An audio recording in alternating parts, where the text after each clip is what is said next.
Welcome to Karma Chronicles. Please like the video and subscribe. Let's begin. I was dead on my feet by the time I pulled into my parents' driveway. 14 hours straight, dispatching freight across 3 states, no brakes, 2 busted drivers, and a DOT audit that nearly gave me a heart attack. I just wanted my kid, a hot shower, and silence. As I walked up the path, I saw Mel on the porch, leaning against the railing like she'd been waiting. She grinned as I got close, hair perfect, coffee in hand, smug as hell. "Well, you missed family challenge night," she said, like that was something normal. Mia was a beast with the mop. Seriously, it was hilarious, I froze. "What mop?" Mel laughed. "Just one of the challenge cards. It got real competitive. I think we created a monster." She waved me off and pushed the screen door open like it was no big deal, but my gut twisted. Mia hates cleaning. She cries over gum on her shoe. Inside, the house smelled like pine sol and burned popcorn. My dad was asleep in his recliner, football droning in the background. My mom gave me a vague wave from the kitchen but didn't look up. Mia was in the guest room. Fold-out couch still down, blankets folded weirdly neat. She was already dressed, backpack zipped tight at her feet. Hoodie up, sleeves over her hands. She was sitting straight, eyes locked on the floor like she was waiting for a court sentence. I stepped in. "Hey, baby." "Ready to go?" She nodded too fast. I crouched beside her. "Everything okay?" She hesitated, then mumbled, "I didn't win." "What?" "In the game. I got the chores. Everyone else got silly stuff. I didn't guess right." My stomach dropped. "What do you mean, guess?" She looked up at me, eyes dull. "We picked cards. Mine were cleaning stuff. I did the bathroom, vacuumed the hallway, mopped the kitchen. Oliver got burp the alphabet." She gave a tiny shrug. "They said it was random. I just got bad luck." I touched her hand. She flinched. A small blister on her palm caught my eye. "Did you eat dinner?" "I lost, so—" "No." I stood up. My hands were already shaking, but my voice stayed calm. "Get your things." She grabbed her bag without a word. No complaints, no tears. Just followed me out, quiet as a ghost. "Quick note, before we keep going, where are you watching from today?" Mel called after us from the porch. "She had fun!" "Don't be dramatic, Kara." I didn't answer. I opened the car door for Mia, waited until she was buckled, and then slammed mine shut hard enough to make the whole frame rattle. My daughter didn't speak the entire ride home. Neither did I. I didn't sleep that night. I watched Mia knock out cold with her hoodie still on, curled up like a pill bug. I just sat at the kitchen table, replaying Mel's voice in my head. She was a beast with the mop, and I waited. By noon the next day, Mia was at her friend Tasha's house. I drove straight back. When I walked in, Mom was folding laundry on the couch. Mel was already there, scrolling through her phone, legs kicked up on the coffee table like a teenager. I kept my voice even. "Hey, I just wanted to clear something up about yesterday's game. Mia mentioned some of the dares sounded lopsided." Mel didn't even look up. "Oh my God, Carrara, are you serious?" "Just trying to understand." She said she got all cleaning cards. Mel snorted. "That's what she thinks?" "They were random. I made them myself. She just got competitive. You should have seen her going at that kitchen floor. Girls got hustle." Mom jumped in, her voice too soft. She seemed happy to help. She wasn't forced. I leaned against the wall and crossed my arms. "She skipped dinner." Mel rolled her eyes.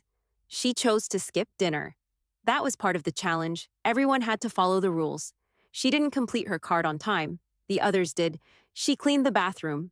Oliver got to do fake tattoos on Tyler's arm." "You think that's equal?" Mel put her phone down slowly. "Well, it's about attitude. The trick is to never call it chores. Kids hear challenge and it flips a switch. Makes it fun. Mia's the one who didn't vibe with it." I stared at her for a beat. "She has a blister on her palm?" Mel blinked. "You're acting like she was scrubbing toilets with a toothbrush." "She was scrubbing toilets." Mom stepped in again, folding a dish towel tighter than necessary. "Let's not blow this out of proportion. It was just a game. Nobody meant harm." I ignored her. "And Oliver played video games while Mia cleaned his room?" Mel laughed, shaking her head. "You know what your problem is? You always think everything's an attack." Mia wanted to be included. She had her chance like everyone else. I kept my arms crossed. "You say the cards were random?" "Totally." I shuffled them myself. "So then, let's play again," I said. "Right now." Shuffle them again. I'll pull one. Mel smirked. Don't be ridiculous. You're too sensitive for this stuff. I pushed off the wall. Right. I turned and walked to the door. Jesus, Kara, Mom said behind me. You really gonna start drama over a weekend game? I didn't answer. Mel called after me. If Mia's gonna grow up soft, that's on you. I kept walking. Out in the car, Mia's hoodie was still in the back seat, crumpled next to her backpack. I picked it up and ran my thumb over the cuff, the fabric stiff where she'd gripped the mop handle. I started the engine, backed out, and didn't look at the house again. But I wasn't letting this slide. Not this time. I drove straight home, didn't even stop for gas. The whole way, my jaw was locked so tight it felt like my teeth might crack. I knew that feeling in my chest. I'd lived with it for years. That slow, sour burn when you're being played, and everyone around you acts like you're the problem. Mel's voice, that same fake sweet tone she used as a kid, was already echoing in my head. She wanted to play. That's what she always said. Back when we were little and she'd accidentally leave our shared room a mess and I'd get blamed for it. Or when she'd convince me to do her chores because she promised we were trading, only she'd forget her part every single time. And Mom, she always found a way to twist it around. Mel was clever. Mel had ideas. Mel was so independent. I was just dramatic, emotional, sensitive. Once I told Mom that Mel dared me to eat soap during one of her games. She laughed, called it a phase, said Mel had leadership instincts. I built a whole life away from that mess. Moved out, worked 2 jobs, bought my house in Akron with 0 help. I paid my own bills, raised my own kid. I didn't even invite them to Mia's 7th birthday because I just didn't want the stress. But then Mom asked for weekends, just to bond with their only grandchild. And Mia liked playing with her cousins. So I gave in, 1 weekend a month, then 2. At first it seemed harmless. But over the last year, little things started creeping in. Mia came home once saying she was the bad guy in their group game. Had to be the one who got tied to a chair while the other kids interrogated her. I told her that didn't sound fun. She just shrugged. Another time, she had fake tattoos up both arms. Said it was part of a dare game. Mel called it ink roulette. She laughed it off, but I noticed how she rubbed her skin like she was trying to get it off, even though it had already faded. Then there was the time she told me she didn't get to join the real team yet. Said she was still earning points. I remember freezing when she said that. I asked her what she meant, and she couldn't explain. Said it was just a Mel game. I let it go. Told myself I was overthinking, that maybe Mia just didn't get it. Because that voice was still in my head. You're being dramatic. You always twist things. But now it was clear. Crystal. It wasn't just a bad weekend or a one-time mistake. It was the same pattern, same tricks, just smaller hands and newer targets. Mel hadn't changed. She'd just upgraded her tools, and I'd been feeding Mia to it 1 drop at a time. When we got home, Mia was quiet, still in her hoodie, sitting at the kitchen table peeling the label off a Gatorade bottle. I didn't push. I made us both grilled cheese, poured her some apple juice, and waited. When her plate was clean, I sat across from her and said, calm as anything, walk me through the challenge game. Start from the beginning. She hesitated. Why? I want to understand how it worked. Just tell me what you remember. She looked down at her hands. There were cards in a shoebox. Mel said we'd each take turns drawing one. If you didn't do what it said, you had to give up your turn next round. How many kids were playing? Me, Oliver, Tyler, and Illa. But Illa only did like 2 turns. She got bored and started drawing on the mirror with lipstick. And the first card you pulled? Mia cleared her throat. Vacuum the hallway. And the next? Scrub the downstairs toilet. I didn't react, just nodded. Then clean the windows. Then sweep the back porch. Then wipe the baseboards with a rag. And then... I don't remember the last one. Something about organizing the pantry. 6 rounds? I think. I took a sip of my coffee. What did the others get? Mia finally looked at me. Tyler had to sing a song in a silly voice. Oliver did push-ups. Ayla got one that said, make a hat out of cereal boxes. I set my mug down slowly. And they said the cards were shuffled? Random. She nodded. I even shuffled them myself. That made me pause. You shuffled them? Yeah, before we started. Mel said it had to be fair. So she let me mix them up. And after that, she put them back in the box? Yeah. My eyes narrowed. And who picked first? Tyler, then Oliver, then me. Last I leaned forward a little. Were you always third? Yeah, I think so. Did Mel say you had to go in that order? She said the order made the game more balanced, so we couldn't pick favorites. I nodded slowly. And the cards, once someone used one, did you put it back in the box? No. Mel said each card was one-time use, so she'd collect it. And what if someone didn't want to do the card? Mia frowned. You'd get skipped for the next round. But only if it wasn't your second skip. If you skipped twice, then you got a penalty card. What's a penalty card? That's how I ended up doing the pantry one. I sat back. So no one else got chores? Not really. Oliver cleaned up a cup of spilled juice, but he knocked it over himself. I don't think it was part of the game. I watched her, trying to read her face. She still looked unsure, like she was clinging to the idea that maybe it really was fair, that maybe she just had bad luck. I let the silence stretch. Then I asked, Mia, do you remember anything weird about the cards? Like how they were folded or stacked? She looked at the table for a long time. They were all folded the same, but the ones I picked always felt flatter. Flatter? I don't know. Like smoother, no bumps. The fun ones were puffier. Puffier. Yeah, like they had more stuff inside. One had glitter. I kept my voice even. Did you notice that before you picked them? She looked up. Her eyes flicked back and forth like she was trying to rewind the memory. I think. Yeah, but I thought I was just being weird. I didn't say anything. Mia blinked a few times. Wait.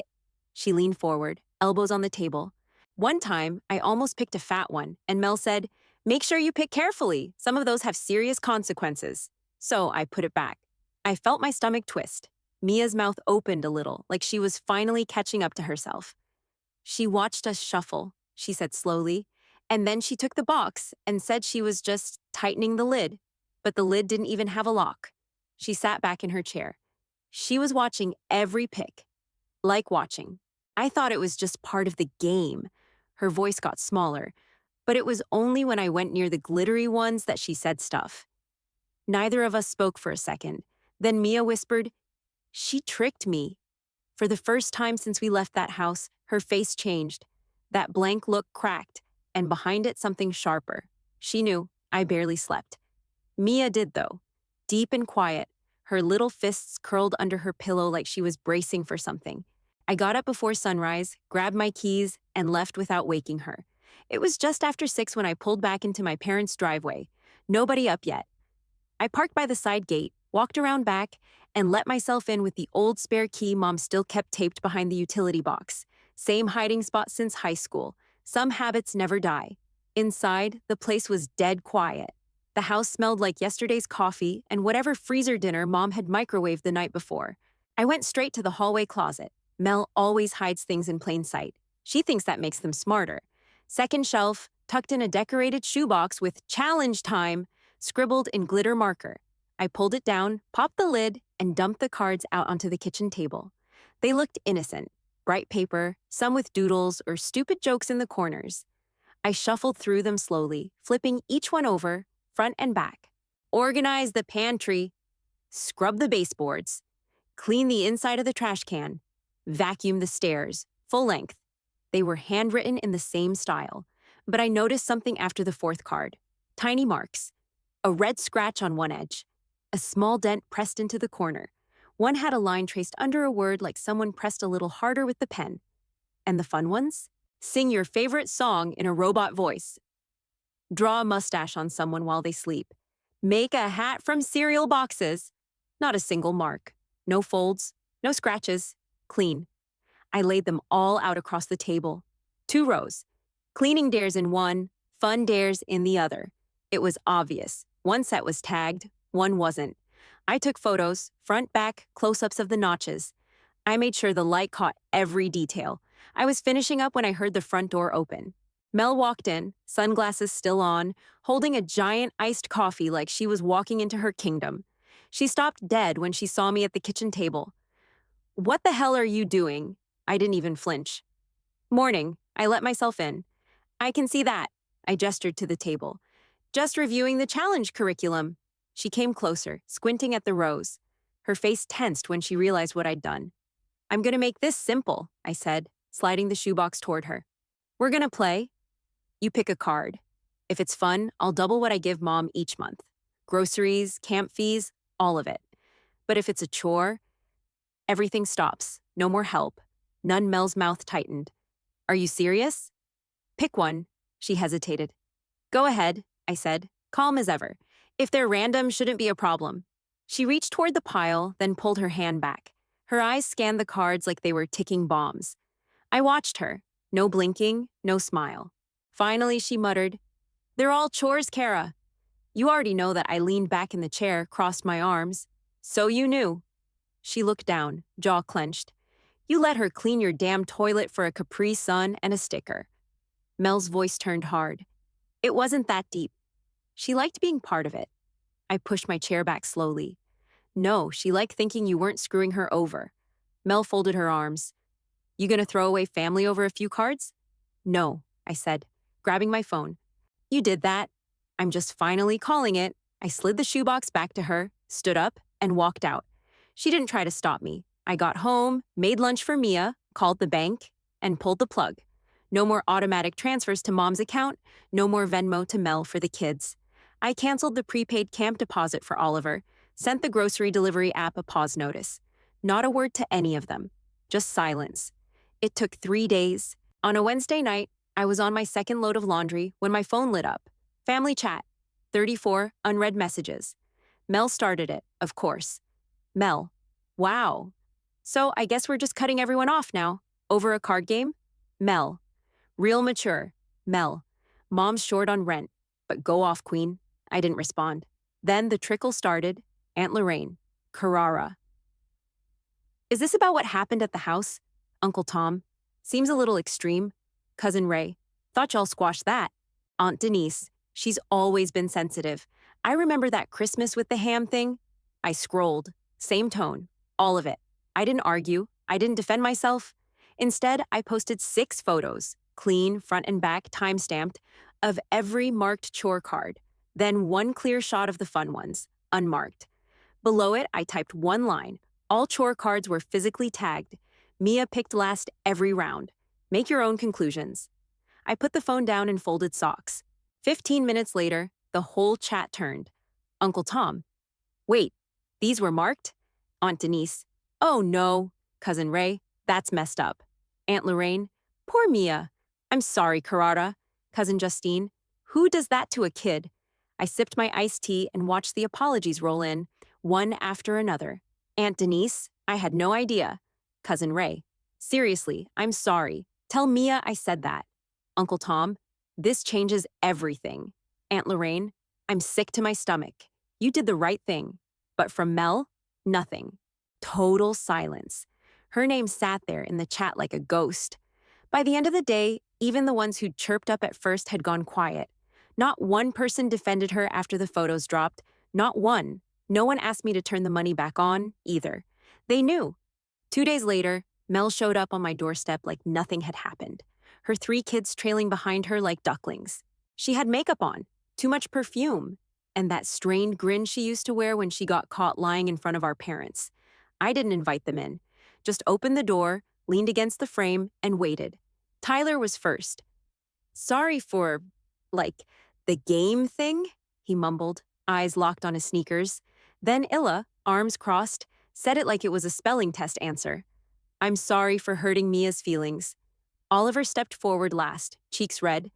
Sorry she had to do chores. I didn't know it was rigged. The words were right, but the tone, pure rehearsal. Mel probably drilled them in the car. I looked straight at her. That it? She gave a shrug, still smiling. They made an effort. You said your piece, we said ours. Time to move on, yeah? Mia appeared behind her, barefoot in her pajamas, arms folded just like mine. You want to make it fair? Mel turned, confused. Mia, honey, I think Oliver should clean my room, she said, voice steady. Mel blinked. What? You said it was a game. This is our turn, I looked at the kids. You want forgiveness?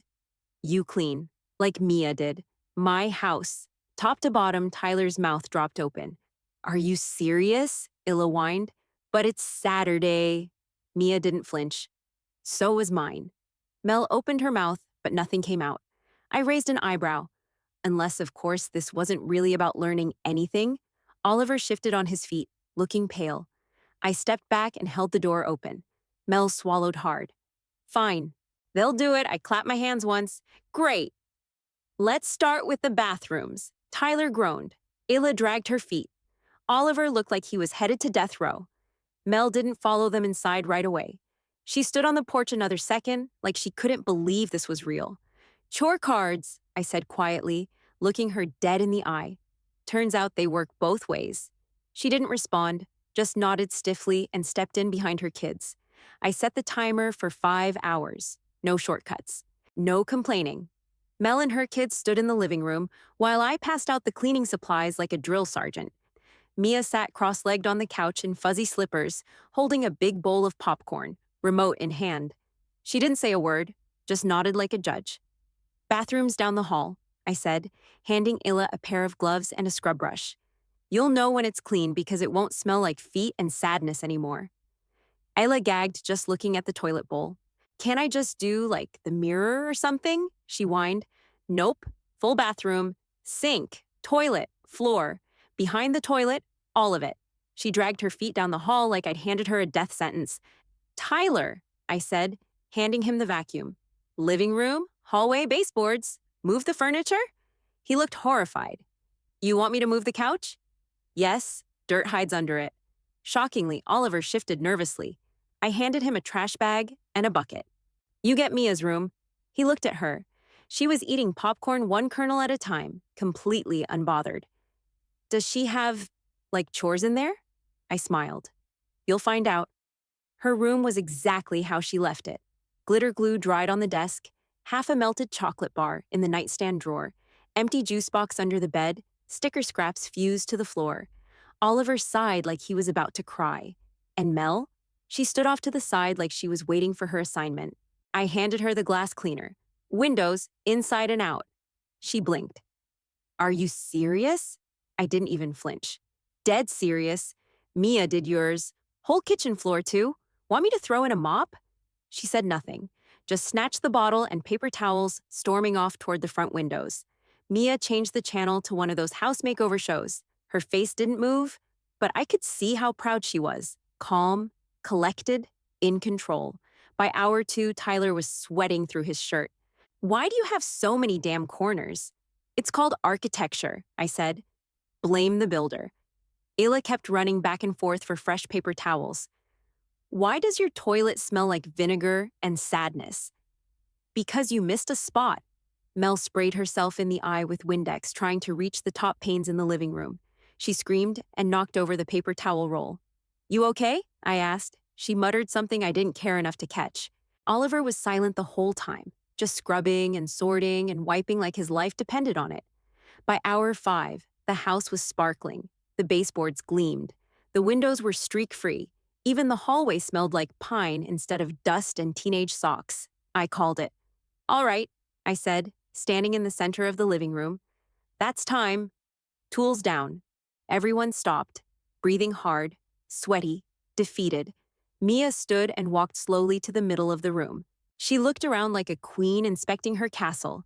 Then she nodded. I forgive you, she said, simple and flat. Tyler nodded quickly. Thanks, Illa whispered. Can I sit down now?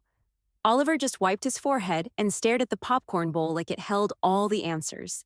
Mel finally looked at me. So, are we good now? Back to normal? I stared at her, long enough for it to be awkward. No, I said. Forgiveness isn't funding. Her jaw clenched. Seriously? I shrugged. Dead serious. She looked like she wanted to argue, but she didn't. Not this time. They left 10 minutes later, dragging their feet and smelling like Windex and Lysol. Mia flopped on the couch next to me, kicked off her slippers, and said, You think they'll come back?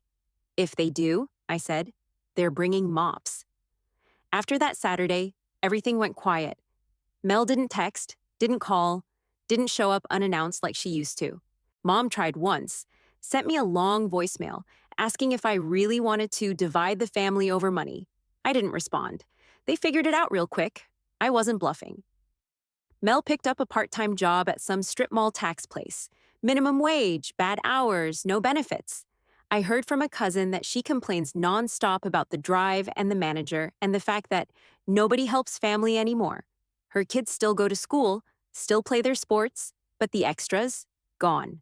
No more camp fees, no new shoes just because, no extra dance lessons for Illa. And you know what? Not my problem. I come home to a clean house, one kid, and actual silence. Mia's doing better than I've seen in a long time. Happier, lighter. Her posture changed, like she finally got to set something heavy down. She made 2 new friends this month and hasn't mentioned wanting to go back to her grandma's once. She doesn't ask why we don't go over anymore. She doesn't need to. We're good. I still work long hours, still juggle dispatch calls with daycare pickups and rush hour traffic.